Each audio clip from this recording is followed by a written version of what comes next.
how to cook Paksiw na Lechon Manok. First, saute garlic and onion. And then add in the Lechon Manok pieces. Add 1 cup of water and a bottle of Sarsa ni Mang Tomas. Cover and let it boil. When it boils, add 3 tablespoons of soy sauce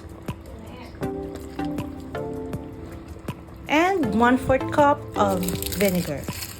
Add some bay leaves and some whole peppercorns. Cover and cook for 20 minutes. And then add 3 tablespoons of sugar and a teaspoon of salt. Cover it again and cook for a few more minutes, and then you're done. Thanks for watching.